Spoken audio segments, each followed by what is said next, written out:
Welcome back doctor صاحب. جو N R O کے تحت پیپلز پارٹی کے لیڈروں کے جو کیسز وڈرا ہوئے، پیپلز پارٹی نے کسی حد تک اس کو اپنے طور پہ ڈیفینڈ کیا کہ این آر او کا ایک خاص مقصد تھا. ایم کیو ایم کو جو ریلیف ملا اس کے تحت، اس کے بعد این آر او کو ایم کیو ایم نے سپورٹ نہیں کیا. دونوں چیزوں میں تضاد لگتا ہے. این آر او اگر آ رہا تھا تو ایم کیو ایم کا ریلیف لینا کیا یہ غلطی تھی؟ آج ایم کیو ایم یہ ریلائز کرتی ہے کہ شاید اس وقت ہمیں ریلیف نہیں لینا چاہیے تھا، چاہے کیسز غلط بنے ہوں یا پولیٹیکلی موٹیویٹڈ ہوں زیادہ تر کیسز، لیکن اس کا نقصان ایم کیو ایم کو بھی ہوا. دیکھیں ایم کیو ایم نے، میں آپ کو بالکل ریکارڈ پر بات میں رکھنا چاہوں گا کہ ایم کیو ایم نے خود جا کر کوئی ریلیف نہیں لی ہے. جو استغاثہ تھا اور خاص طور پہ جو جوڈیشل ریویو کمیشن بنا تھا، این آر او کے دو حصے ہیں. ایک وہ جو نیب آرڈیننس کو ڈیل کر رہا تھا، ایک وہ جو فوجداری مقدمات کو ڈیل کر رہا تھا. ہم تو ایک عرصے سے اپنے 80-90% مقدمات تو 10 سالوں میں کورٹ میں جا کر، جیلوں سے عدالتوں میں جا کر ہم نے تو اس میں ہم نے باعزت جو ہے وہ ایکویٹل ہم نے لیے ہوئے ہیں. تو پھر یہ جو 5-10% کیسز بچے تھے، ہمیں کیا اس میں مذائقہ تھا کہ ہم مزید کورٹوں میں جا کر کیسز آپ نہیں لے کے گئے تھے ریویو کمیشن؟ میں تو صوبائی وزیر تھا سینئر، پھر بھی میں عدالت میں جاتا تھا. میں ایم پی اے تھا جب بھی جاتا تھا، میں جیل سے بھی جاتا تھا. تو ہم تو کیس لے کے گئی نہیں. میری یا کسی بھی ایم کیو ایم کے ورکر کی کوئی درخواست وہاں پر موجود نہیں ہے. جوڈیشل ریویو کمیشن نے از خود اس وقت عدالتوں میں جو سیاسی ورکرز کے خلاف اور سیاسی رہنماؤں کے خلاف کیسز تھے ان کو منگایا، ان کو ریویو کیا اور ان کو ختم کرنے کا فیصلہ کیا. لیکن اس وقت ایم کیو ایم کا اس ریویو کمیشن پہ کیا اسٹانس تھا کہ یہ ایسا ہونا چاہیے ریویو کمیشن یا نہیں ہونا چاہیے؟ دیکھیں ایم کیو ایم کا اسٹانس جو تھا وہ اس اعتبار سے نیوٹرل تھا کہ این آر او پارلیمان میں نہیں آ رہا تھا، ایک آرڈیننس تھا، اور 120 دن کے اندر اگر جوڈیشل ریویو کمیشن یا نیب کے کیسز کو جو ریویو کیا جا رہا تھا اگر وہ ہو رہا ہے، اور ایم کیو ایم پوری قوم کی طرح اور پی ایم ایل این اور باقی وہ جماعتیں جو آج اپوزیشن میں ان کی طرح، کیونکہ اسے تو ایک گرینڈ ریکنسیلیشن، ایک عظیم تر مفاہمت کے زمرے میں آپٹکس اس کی بڑی مختلف تھی. اور میں سمجھتا ہوں اس وقت پی ایم ایل این کی بھی وہ اپوزیشن سامنے نہیں آئی تھی این آر او پہ جو اس وقت آئی ہے. کیا کبھی سابق صدر اس کی وجہ یہ تھی، دیکھیں اگر یہ این آر او نہیں ہوتا نمبر ایک، تو محترمہ بینظیر بھٹو صاحبہ اور آصف علی زرداری صاحب واپس ملک میں نہیں آتے، اور وہ دونوں نہیں آتے تو وہ دونوں کوششیں نہیں کرتے کہ نواز شریف صاحب بھی واپس آئیں. تو میں سمجھتا ہوں کہ 2008 کے بعد جس طرح جمہوریت کی گاڑی کو ایک لیکن ڈاکٹر صاحب یہ کیوں کہا جاتا ہے کہ اگر این آر او نہیں ہوتا تو محترمہ بینظیر بھٹو نہیں آتی، صدر مشرف ان کو روکتے جس طرح انہوں نے نواز شریف کو روکنے کی کوشش کی، لیکن کیا این آر او کے اوپر یہ جو ڈیل ہوئی تھی وہ یہ بالکل طے شدہ بات ہے کہ پاکستان پیپلز پارٹی اور صدر پرویز مشرف کے درمیان کبھی صدر مشرف نے ایم کیو ایم کو بحیثیت ایک مضبوط اتحادی کبھی اعتماد میں لیا این آر او کے حوالے سے؟ اعتماد میں نہیں لیا، مشورہ نہیں کیا. ہاں، طارق عزیز صاحب کے ذریعے سے بالکل آخر میں جب یہ ڈرافٹ این آر او کا تیار ہو گیا، پروملگیٹ ہونے لگا تھا، تو اس وقت صرف ہمیں انفارم کیا گیا تھا، ہمیں صرف اطلاع دی گئی تھی کہ ایسا ہو رہا ہے. تو ہم نے اسے اس اسپرٹ میں لیا تھا جو پوری قوم کے سامنے تھا کہ یہ شاید بات کو آگے بڑھانے کے لیے، اور شاید اس میں انٹرنیشنل بروکریج بھی شامل ہے، اس میں جو ہے وہ دنیا کی جو بڑی طاقتیں ہیں جو وار آن ٹیررزم کے حوالے سے جن کے انٹرسٹ اس وقت ہیں پاکستان کی زمین پر، وہ بھی تھے. پھر ابو دھابی میں وہاں کی حکومت کے زیر سایہ اگر مذاکرات ہو رہے ہیں پیپلز پارٹی کے اور جو ہے وہ صدر پرویز مشرف کے، تو ہم تو اس کو اسی زمرے میں لیں گے. پھر اس کے بعد ایگزیکٹ کیا چیزیں طے ہوئی تھیں وہ کہاں. کیا ایم کیو ایم سمجھتی ہے کہ آصف علی زرداری صاحب کو سوئس کیسز کے حوالے سے جو ہے وہ مقدمات کلیئر کروانے چاہیے اپنے آپ کو بحیثیت صدر وہ ہیں، گو کہ ان کو وہ امیونٹی حاصل ہے، لیکن ایک چیز، ایک پروپیگنڈا، چاہے وہ غلط کیسز ہوں لیکن وہ کیسز بہرحال کورٹس میں تو ہیں. دیکھیں جو امیونٹی جو ایک کانسٹیٹیوشنل یا لیگل انٹرپریٹیشن ہے، اس میں انہیں پاکستان کا استغاثہ ہی یہ کیسز لے کر جائے گا نا، جو کیس واپس آئے ہیں سوئس کورٹ سے.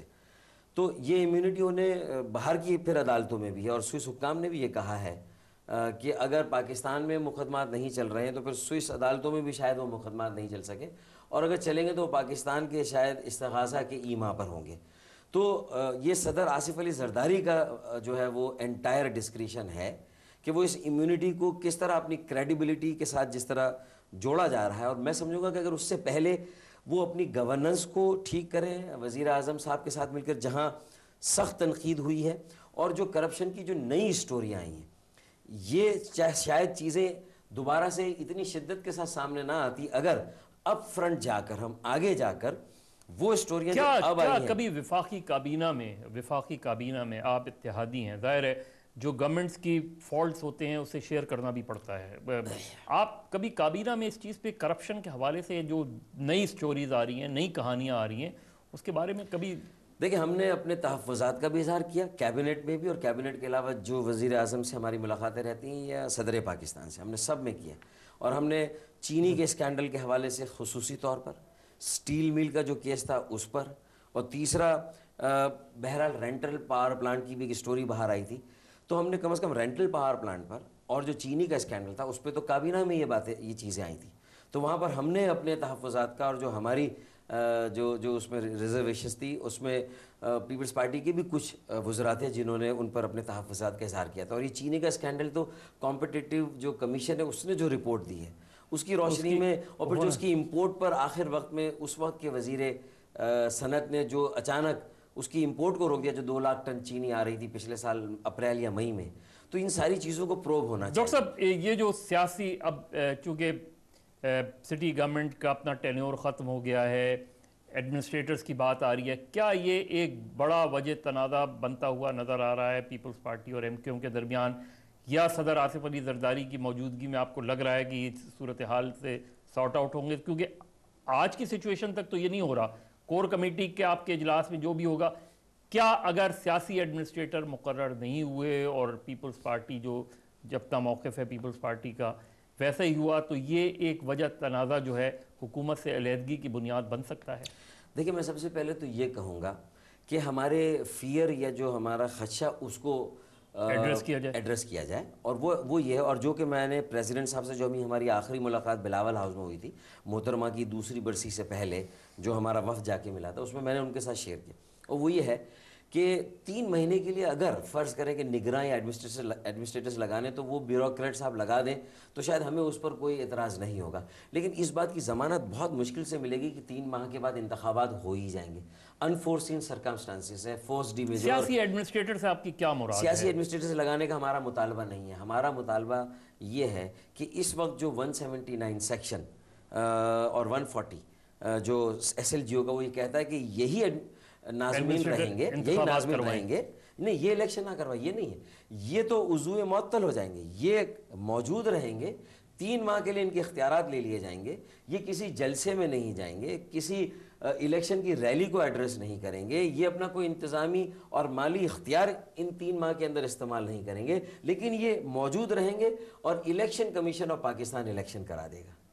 تو میں سمجھتا ہوں کہ یہ کوئی ایسی بڑی ڈیل اس پہ آپ کو پازیٹیو رسپانس لگا پریزیڈنٹ کا؟ اس اسپرٹ کو انہوں نے سمجھا ہے. پریزیڈنٹ کی طرف سے جو ریسیپروکیشن ہوتی ہے، جو رسپانس آتا ہے، وہ بہت پازیٹیو ہے، اور وہ چاہتے ہیں کہ حلیف جماعتوں کے ساتھ بیٹھ کر بھی اس پر ایک میٹنگ کریں اعلیٰ سطح پر، اور نچلی سطح پہ 2 یا 3 جنوری کو جو ہماری کور کمیٹی ان سے مل رہی ہے اس میں بھی انشاءاللہ تعالی ہم آپس میں بھی مل کر سندھ کی سطح پر بھی کوشش کریں گے کہ اس کا کوئی حل نکال لیں. دیکھیں پیپلز پارٹی کا یہ فیئر ہے کہ اندرون سندھ جو اس وقت ناظمین ہے وہ ان کی پارٹی سے تعلق نہیں رکھتے، جو غالباً پنجاب میں بھی یہی فیئر ہے. تو یہ تو پنجاب کی جو حکومت ہے وہ تو 31 دسمبر کے بعد اپنا فیصلہ خود کرے گی، بلوچستان اور سرحد بھی اپنا فیصلہ خود کرے گا. لیکن یہاں پر ہم دونوں کو مل کے کرنا ہے، اور یہ انڈرسٹینڈنگ بہرحال آصف علی زرداری صاحب اور الطاف کے درمیان ہے. جب ہمیں مل کر کرنا ہے تو مجھے بہت یقین ہے کہ یہ ایڈمنسٹریٹ جو یہ ناظمین ہیں، چاہے لاڑکانہ کے ہو، نواب شاہ کے ہوں، یہ پیپلز پارٹی کا اتنا پولیٹیکل انفلوئنس ہے الحمدللہ ان کانسٹیٹیوئنسیز میں کہ ان کے ہی ناظمین جیتیں گے. اور ان ناظمین کے ہوتے ہوئے اگر ان کے اختیارات واپس لے لیے جائیں اور اگر یہ قائم بھی رہیں اور یہی ناظمین مصطفیٰ کمال ہو یا لاڑکانہ نواب شاہ کا ناظم ہو، یہی الیکشن کے بعد ہینڈ اوور کریں نئے ناظمین